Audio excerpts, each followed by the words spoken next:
പ്രിയ ശ്രോതാക്കളെ, പ്രണാമം. കാവ്യഗന്ധർവൻ വയലാർ രാമവർമ്മയുടെ ഗാനസമാഹാരങ്ങളുടെ മേലെ പറന്നു നീങ്ങുമ്പോൾ മധു തുളുമ്പി നിൽക്കുന്ന എത്രയോ ഗാനങ്ങളുടെ വശ്യമായ നോട്ടങ്ങളിൽ എന്നിൽ നിറയുന്ന കാവ്യലഹരിയിൽ എന്നെ തന്നെ മറന്ന് അതിൽ മുഴുകിപ്പോവുകയാണ്. മനുഷ്യൻ്റെ വൈകാരികതകളിൽ പല നിലക്കും അദ്വിതീയമാണ് പ്രണയം, അഥവാ കുറച്ചുകൂടി ചുരുക്കി പറഞ്ഞാൽ സ്നേഹം. ലാളിത്യ ഗാംഭീര്യങ്ങളുടെ സമ്മേളനം കൊണ്ട് അന്നും ഇന്നും എന്നും പ്രപഞ്ചത്തിലെ സമസ്ത ജീവജാലങ്ങൾക്കും തൊടുകുറി അണിയിക്കുന്ന സുവർണ തിലകമാണ് പ്രണയം. ഇന്നിവിടെ നമ്മൾ കൊടിയിറക്കുന്ന മധുര മനോഹരമായ ഗാനത്തിന് ഈണം നൽകിയിരിക്കുന്നത് ദേവരാജൻ മാസ്റ്ററാണ്. ആലപിച്ചിരിക്കുന്നത് പി സുശീലാമ്മയാണ്. ചിത്രം ചുക്ക്. നമുക്ക് എൻ്റെ പല്ലവിയിലേക്ക് വരാം. കാദംബരി പുഷ്പസദസ്സിൽ കൗമാരം കൊരുത്തതാണീ മാല്യം, കാമമാം കുരങ്ങിൻ മാറിൽ വീണഴിഞ്ഞ നിർമാല്യം ഞാൻ നിർമാല്യം. കാദംബരി പുഷ്പസദസ്സിൽ കൗമാരം കൊരുത്തതാ നീമാല്യം. എന്താ നോക്കൂ,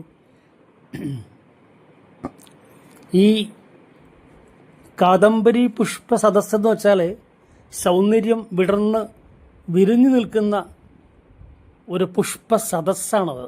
കാദംബരി പുഷ്പസദസ്സ്. അവിടെ ഈ കാദംബരി പുഷ്പസദസ്സ് അതാണ്.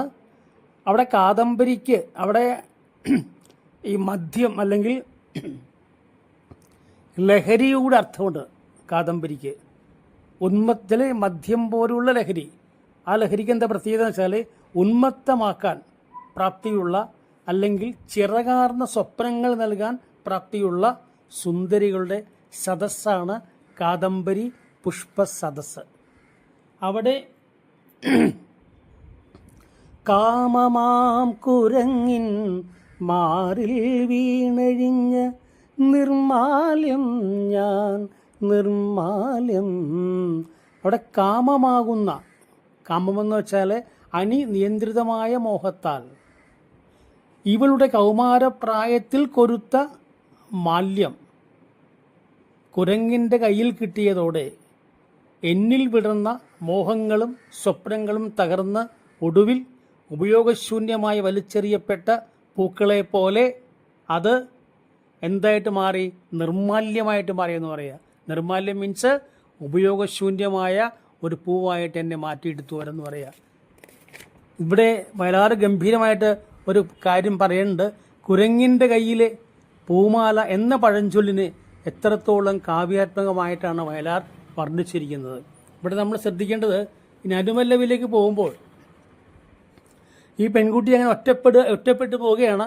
പക്ഷെ കാലം നൽകിയ അജ്ഞാതനായ വ്യക്തി അവൾക്ക് പരിരക്ഷ നൽകിയപ്പോൾ അവൾ ആശ്ചര്യപ്പെട്ട്, എന്തിനാണ് എന്നെപ്പോലെ ഒരു പാപിയായ പെൺകുട്ടിക്ക് അങ്ങ് ഇത്രയധികം സ്വീകാര്യത നൽകുന്നത് എന്ന് ചോദിക്കുകയാണ് അനുപല്ലവിയിൽ. നമുക്ക് അനുപല്ലവി നോക്കാം.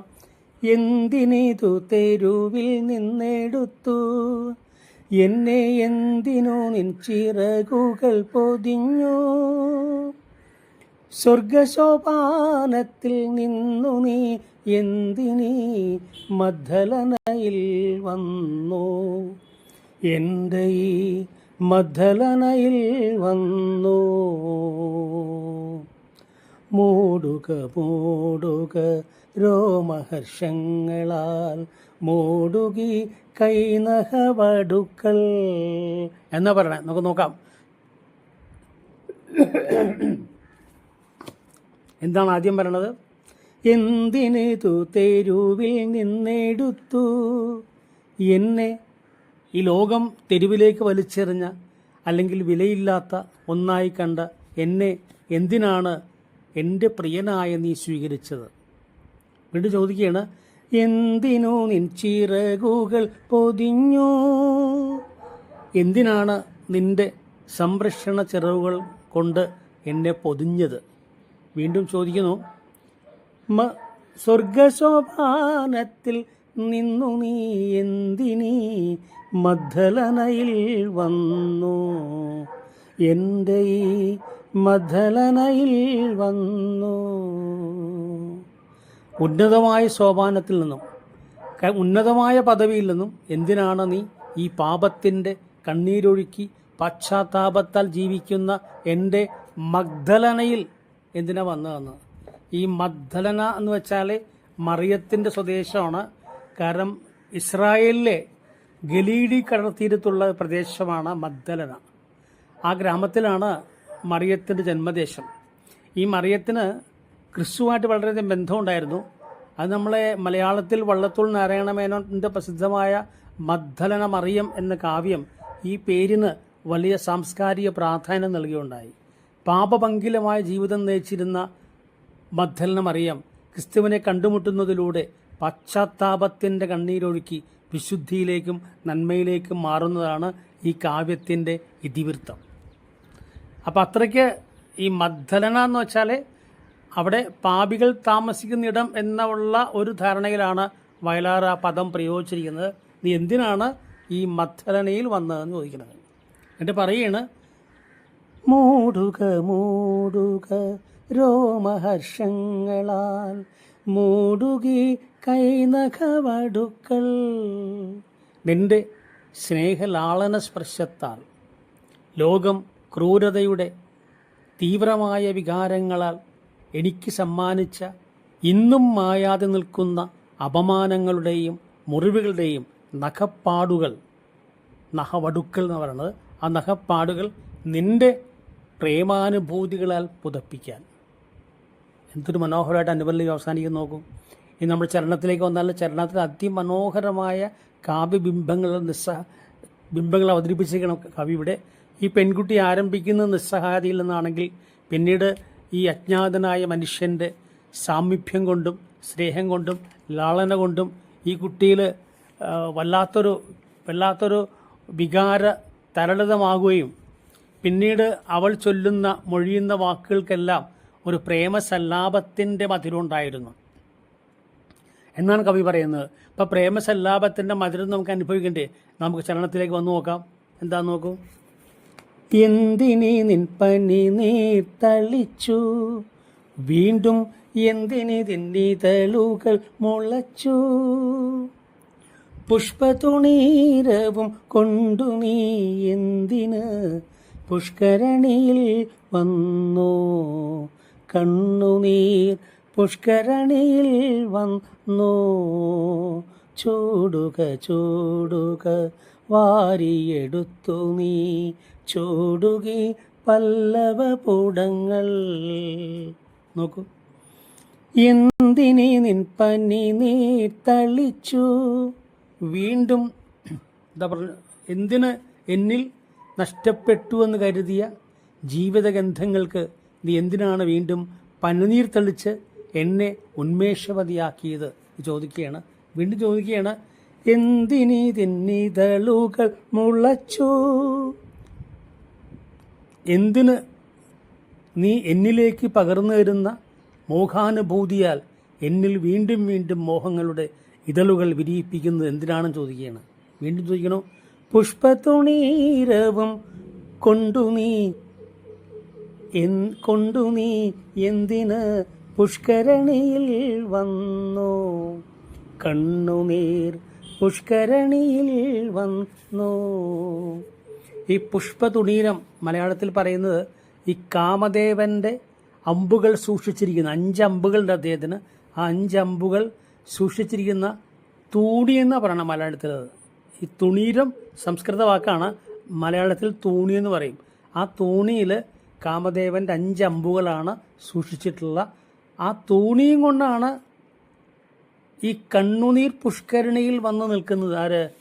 ഈ അജ്ഞാതനായ വ്യക്തി.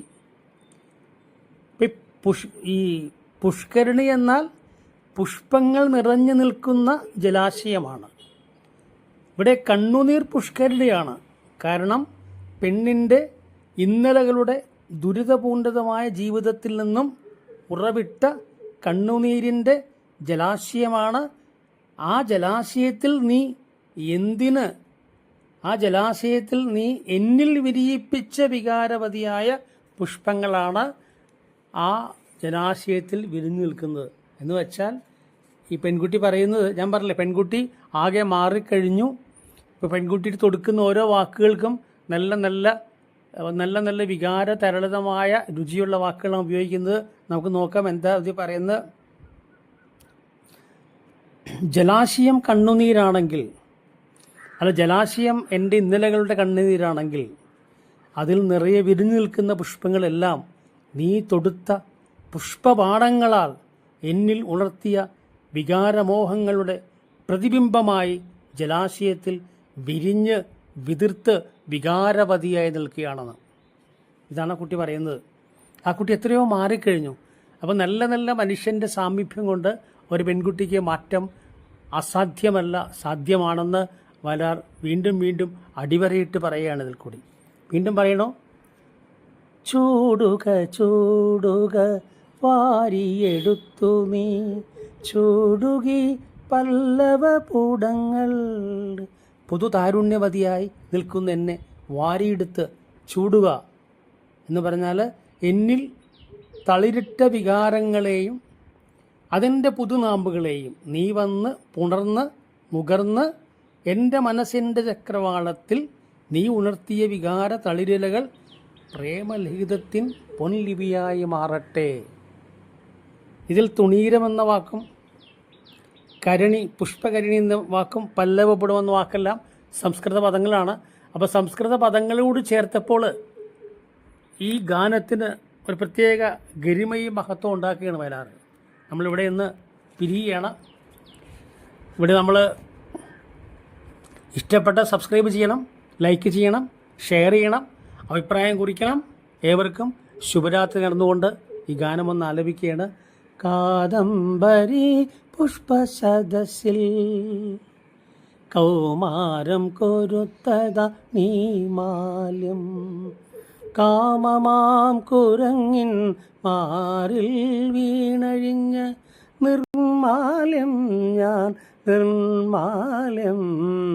കാദംബരി പുഷ്പസദസ്സിൽ കൗമാരം കൊരുത്തത നീമാല്യം.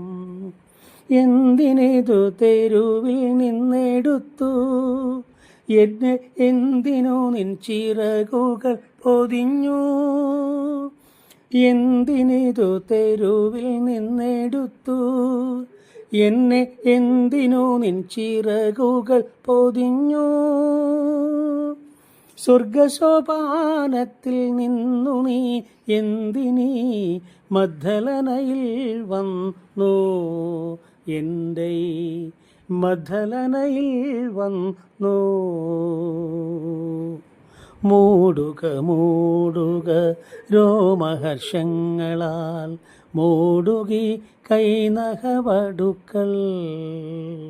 കാദംബരി പുഷ്പസദസ്സിൽ കൗമാരം കൊരുത്തത നീമാല്യം. എന്തിനിതിൽ പനിനീർ തളിച്ചു, വീണ്ടും എന്തിനിതിനിതളുകൾ മുളച്ചു. എന്തിനിതിൽ പനിനീർ തളിച്ചു, വീണ്ടും എന്തിനിതിനിതളുകൾ മുളച്ചു. പുഷ്പതുണീരവും കൊണ്ടു നീ എന്തിന് പുഷ്കരണിയിൽ വന്നു. കണ്ണുനീർ പുഷ്കരണിയിൽ വന്നു. ചൂടുക വാരിയെടുത്തു നീ ചൂടുകി പല്ലവപുടങ്ങൾ. കാദംബരി പുഷ്പസദസ്സിൽ കൗമാരം കൊരുത്തത നീമാല്യം. കാമമാം കുരങ്ങിൻ മാറിൽ വീണഴിഞ്ഞ നിർമാല്യം ഞാൻ നിർമാല്യം. കാദംബരി പുഷ്പസദസ്സിൽ കൗമാരം കൊരുത്തത നീ മാല്യം. Okay, good bye to all. Good night. By.